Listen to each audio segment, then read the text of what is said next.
Oke. Selamat, malam, siang, sore, dan pagi pada, Mbak dan Mas Aslep. Perkenalkan nama saya Nadira Fasya dengan NIM G002409 dari kelompok A3 akan, menjelaskan tentang laporan, anatomi yang pertama, yaitu tentang, jelaskan secara runtut mekanisme ereksi dan ejakulasi. Jadi yang pertama saya akan membahas mekanisme ereksi. Jadi mekanisme ereksi ini merupakan saraf itu parasimpatis yang bekerja. Nah itu tuh di saraf NILCLMS S2 sampai S4. Nah jadi, ereksi itu dibawa oleh, mmm, segmen sakral 2 sampai 4, S2 sampai S4. Nah, dia tuh ada 3 tahap. Yang pertama tuh ada pemrosesan rangsangan seksual. Itu bisa dari kayak stimulasi visual, taktil, maupun psikogenik yang diproses di hipotalamus dan hipokampus. Nah, kemudian ini adalah peran saraf parasimpatis dalam ereksi, dia nanti impuls dari sistem saraf pusat akan dikirim melalui serabut saraf parasimpatis yang berasal dari segmen sakral S2 sampai S4. Nah, kemudian ada peran saraf simpatis dalam inhibisi ereksinya. Sebaliknya, nanti serabut saraf simpatis dari segmen lumbal L1 sampai L3, dia akan berperan dalam menghambat ereksi. Selanjutnya, ini, gambaran dari, mekanisme ereksi. Jadi ketika dia, ereksi, dia akan, tegak dan kemudian, kita tahu kalau misalnya corpus cavernosum itu tuh ada ruangan cavernae, itu akan diisi oleh darah. Nah, di sini adalah penjelasannya. Jadi, respon eferen yang dikirim oleh nervi erigentes terdiri dari serabut parasimpatis. Nah, yang aktivasi ini bakal nyebabin relaksasi otot polos di corpus cavernosum penis serta, dilatasi arteri Hellicinae, memungkinkan darah mengisi ruang-ruang dalam corpus cavernosum. Jadi, karena dilatasi oleh arteri Hellicinae tadi, darah itu bisa mengisi ruang-ruang di dalam corpus cavernosum yang disebut cavernae, sehingga, penis itu bisa mengeras dan, tegang. Selanjutnya adalah, oh ya, ini lanjutannya adalah saat tunika albuginnya meregang, vena-vena yang melewati lapisan ini tuh akan terjepit, menghambat aliran darah keluar, sehingga darahnya nggak bisa keluar. Akibatnya tekanan internal tuh meningkat dan dipertahankan. Nah, kenapa dia bisa jadi keras? Karena ini menyebabkan penis membesar dalam panjang dan diameter, yang dikenal sebagai ereksi. Selain faktor saraf, nitric oxide NO juga berperan penting dalam proses ini dengan merangsang vasodilatasi, mendukung aliran darah ke jaringan erektil. Selanjutnya adalah ejakulasi.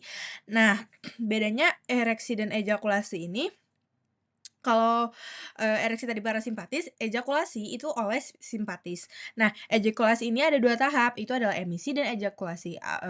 Emisi itu proses di mana cairan semennya itu ditransmisikan ke dalam uretra, sedangkan ejakulasi itu adalah keluarnya semen melalui ostium uretra eksternum. Nah, rangsangan dari reseptor sensorik di kulit, glans penis, dan ductus deferens yang penuh diteruskan melalui nervus pudendus menuju NILCLMS segmen lumbali 1 sampai 3 sebagai pusat pengolahan sinyalnya. Nah, ini adalah mekanisme ejakulasi. Pada tahap emisi terjadi kontraksi dinding ductus deferens, kelenjar vesicularis, dan kelenjar bulbo-uretralis, dan itu mendorong semen menuju uretra. Nah, selain itu, sphincter vesicae urinaria berkontraksi untuk mencegah reflux semen ke dalam kandung kemih. Nah, memasuki tahap ejakulasi, nanti akan terjadi kontraksi arteri Hellicinae, yang memungkinkan aliran darah kembali ke venula. Nah, jadi darahnya balik lagi. Selain itu, kontraksi otot musculus bulbus spongiosus dan musculus ischiocavernosus menciptakan dorongan mekanis yang kuat untuk mengeluarkan semen dari uretra. Nah, proses ini dikendalikan oleh sistem saraf otonom dengan dominasi aktivitas simpatis selama emisi, sedangkan ejakulasi melibatkan refleks somatik melalui nervus pudendus. Nah, selanjutnya saya akan ke topik yang kedua, yaitu jelaskan secara runtut anatomi dari organa genitalia feminina externa. Nah, jadi yang pertama itu adalah, oke, kita bahas dari OGF eksternanya dulu. Oke, nah untuk OGF eksterna, itu tuh, tractus genitalis inferior, dia itu di luar dari cavitas pelvis perineum. Nah, dia itu terdiri dari apa saja, ada mons pubis. Nah, Mons pubis ini, merupakan area kulit yang menonjol menutupi simfisis os pubis dan dia itu ditutupi oleh pubes rambut pubis. Nah, pada wanita, yang ini area ini menonjol dan ditutupi rambut setelah pubertas. Dan dia itu berfungsi sebagai apa? Buat, bantalan pelindung dan mengandung ujung saraf untuk sensitivitas. Selanjutnya adalah klitoris, itu merupakan organ erektil terletak di atas uretra. Ini adalah klitoris. Dan dia itu berperan utama dalam stimulasi seksual karena kaya akan ujung saraf. Dan dia itu kalau di pria homolog dan glans penis pria. Kemudian ada labia mayor, ini yang di luar, yang terlihat besar ya. Dia tuh pada wanita homolog dengan skrotum pada pria. Nah, keduanya itu berkembang dari struktur embrionik yang sama, yaitu tuberculum labioskrotal dan berfungsi sebagai pelindung organ genital eksternal. Nah, kemudian si labia mayor ini ke arah anterior dan posterior, labia mayor dexter et sinister akan saling bertemu. Dia akan membentuk commissura labiorum anterior dan juga yang posterior. Selanjutnya ada labia minor. Dia itu homolog dengan corpus spongiosum penis. Dia itu lipatan kulit tipis, ini labia minor. Itu lipatan kulit tipis yang melindungi dan meningkatkan sensitivitas organ genital. Bagian atasnya itu bakal ngebentuk preputium clitoridis atau kuluk klitoris, sedangkan bagian bawahnya itu menyatu membentuk frenulum clitoridis yang mengandung klitoris. Di sini ya. Di bagian belakang kedua sisi labia minor membentuk frenulum pudendi menjaga struktur dan fleksibilitas vulva. Jadi lapisan atas itu dia kayak ada di atas klitoris dan di bawah klitoris. Kalau di atas dia itu namanya preputium clitoridis. Kalau dia di bawah, dia bertemu akan bentuk frenulum clitoridis. Selanjutnya itu adalah vestibulum. Vestibulum itu adalah area di dalam labia minora, tempat terbukanya uretra, vagina, dan kelenjar vestibular, Bartholin dan Skena. Bartholin dan Skena. Struktur ini berperan dalam pelumasan serta sebagai jalur keluar urin dan sekresi vagina. Selanjutnya yang terakhir adalah glandula vestibularis mayor, kelenjar Bartholin. Nah, dia itu apa sih? Dia adalah kelenjar di kedua sisi vestibulum vagina, dia tuh berfungsi buat menghasilkan cairan pelumas. Nah, cairan pelumas ini fungsinya tuh agar ketika koitus tidak terjadi gesekan yang bisa menyebabkan lesi pada dalam vaginanya. Nah, kelenjar ini homolog dengan glandula bulbouretralis atau kelenjar Cowper pada pria yang fungsinya itu juga sama untuk menghasilkan cairan pelumas sehingga tidak, menyebabkan lesi saat terjadinya koitus. Selanjutnya adalah himen. Himen itu apa? Adalah selaput tipis di bagian pembukaan vagina dan berfungsi sebagai penghalang parsial untuk melindungi vagina dari kotoran dan infeksi saat masa kanak-kanak. Himen ini juga dapat memiliki berbagai bentuk dan ketebalan. Ini adalah anular himen, septan himen, cribriform himen, dan introitus. Nah, himen yang rusak karena koitus biasanya bakal mengalami robekan pada beberapa titik. Sisa-sisanya ini disebut carancula hymenalis. Nah, kemudian, eee, dia tuh Caranuncula hymenalis ini tuh kayak sisa kan tadi sisa-sisa himen yang rusak, itu tuh karena koitus, itu disebut Caranuncula hymenalis. Kemudian ada juga, himen imperforata, itu apa? Itu adalah kondisi bawaan di mana himen tidak memiliki lubang. Nah, jadi himen ini juga merupakan selaput mukosa kayak pembuluh darah. Jadi dia bisa, kalau pecah dia akan mengeluarkan darah. Selanjutnya ke topik ketiga yaitu jelaskan anatomi dari ren beserta vaskularisasi dan inervasinya. Oke, yang pertama adalah fungsi ren. Oke, fungsi ren itu adalah untuk menyaring darah dan membuang zat sisa melalui, ekskresi. Kemudian dia juga, itu tuh membuang zat sisa ini sudah tidak perlu diperlukan oleh tubuh.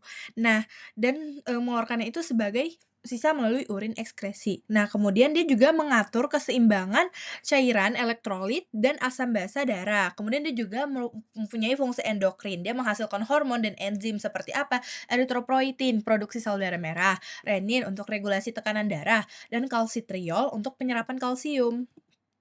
Selanjutnya, ini kita akan membahas lapisan pembungkus dan fiksatoren. Jadi, untuk lapisan pembungkus dan fiksatoren itu dari profunda ke superficialnya itu. Pertama adalah kapsul fibrosa. Kemudian kapsul fibrosa itu merupakan pembungkus yang meliputi ren langsung melekat erat pada permukaan luar ren. Nah, kemudian ada perirenal fat, itu merupakan lemak yang meliputi kapsula fibrosa dan pembuluh darah yang masuk ke luar ren. Kemudian ada fascia renalis, itu merupakan lapisan membranosa yang terletak di luar fat ren. dan glandula suprarenalis. Dia akan membungkus ren, glandula adrenal, dan, di bagian depan akan membentuk fascia gerota. Nah, kemudian yang terakhir ada pararenal fat, itu merupakan lemak yang terletak di luar fascia renalis di bagian posterior dan posterolateralnya ren. Kemudian di sini ada fixator, dia itu akan menyongkong dan memfiksasi ren agar tepat pada tempatnya. Jadi dia kayak iya, dia fiksator. Nah, ada apa aja? Ada fascia renalis, artery vena renalis, dan corpus adiposum, pararenal dan perirenal fat. Nah, kemudian kapsula adiposa memfiksasi ginjal ada juga yang memfiksasi ginjal saat bernafas, namanya itu kapsula adiposa. Bila lapisan ini berkurang secara drastis, kalau misal anoreksia, atau anoreksia kan terlalu kurus gitu ya, maka ginjal tuh dapat turun nefroptosis atau mengalami rotasi sehingga ureter tertekuk dan aliran urinnya tuh terhambat yang akan menyebabkan hidronefrosis. Nah, selanjutnya adalah posisi anatomi ren, oke, posisi anatomi ren. Ginjal itu terletak di ruang retroperitoneal dan memiliki glandula adrenal di polus superiornya. Nah, letak skletopisnya, ginjal kiri itu berada setinggi bagian superior, ren sinus setinggi bagian superior, VTH12 hingga VL3 inferior. Hingga VL3 inferior, kemudian di ren dexternya, dia itu lebih rendah setengah vertebrae karena adanya pendesakan dari lobus hepatis dexter. Dan dia itu ada pada dinding posterior abdomen. Jadi saat respirasi, kedua ren ini bisa turun sekitar 2,5 sentimeter. Oke, selanjutnya adalah topografi ren. Jadi, ada fases anterior ren dextra, itu berhubungan dengan beberapa struktur, di antaranya terpisah dari ren oleh suatu lapisan peritoneum, dan beberapa lainnya itu berkontak langsung dengan ren. Pertama itu adalah polus superior, itu tuh dia ada glandula suprarenalis. Kalau di polus inferiornya, sisi lateral itu berhadap dengan flexura coli dextra, sisi medialnya intestinum tenue intraperitoneal. Dan fases anterior ren sinistra itu juga berhubungan dengan beberapa struktur. Di antaranya itu, dia dipisahkan dengan selapis peritoneum dan struktur lain langsung berkontak dengan ren. Nah, sebagian kecil polus superior di sisi medial tertutup oleh glandula suprarenalis sinistra. Sisa bagian polus superior tadi akan tertutup gaster intraperitoneal dan lien, dan bergeser ke inferior pankreas yang terletak di retroperitoneal menutupi bagian tengah ren. Di sisi lateral, separuh bawah ren tertutup oleh flexura coli sinistra dan permulaan kolon descendens. Dan sisi di medial oleh sebagian yeyunum yang terletak intraperitoneal. Nah, di posterior ren dextra dan sinistra berhubungan dengan struktur-struktur serupa, kayak, dia bakal berhubungan sama coste dan di superior terhadap diafragma, dan di inferior. Dari arah medial ke lateral terdapat musculus psoas major, musculus quadratus lumborum. Jadi nggak cuma sama organ-organ di sekitarnya, tapi dia juga berhubungan langsung sama diafragma, coste, dan muskulus-muskulus tadi seperti psoas major, quadratus lumborum, transversus abdominis. Nah, kemudian ini di superior dextra tadi kan dia berhubungan dengan costa, dia akan berada di anterior costanya 12. Nah, sedangkan di ren sinistra dia di anterior costa 11 dan 12, mirip kayak, posisi anatomisnya. Nah, kemudian ada juga melewati sisi posterior ren adalah fossa dan nervus subcostalis dan nervus ilioinguinalis dan nervus iliohypogastricus. Selanjutnya adalah struktur interna dan eksterna. Struktur interna ren. Nah, struktur interna ren pertama itu, ada oh ya, ini kita ke struktur interna dulu. Itu pertama ada cortex renalis, dia itu ada columna renalis bertini, itu tuh struktur di antara piramides renalis. Kemudian ada arcus corticalis, itu tuh lengkungan yang menghubungkan antar columna renalis.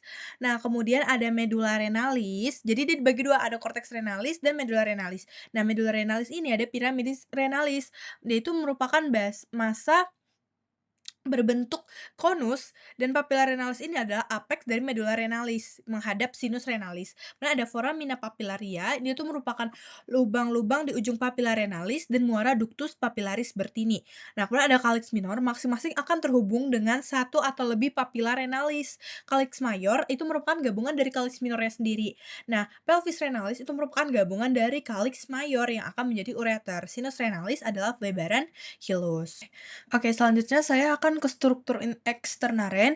Yang pertama itu dia, ada fasies. Nah, fasiesnya itu ada anterior dan posterior. Kemudian ada polus atau ekstremitas, dia itu ada superior atau cranial. Dan ini yang kalau superior itu dia bakal berhubungan langsung dengan glandula suprarenalis.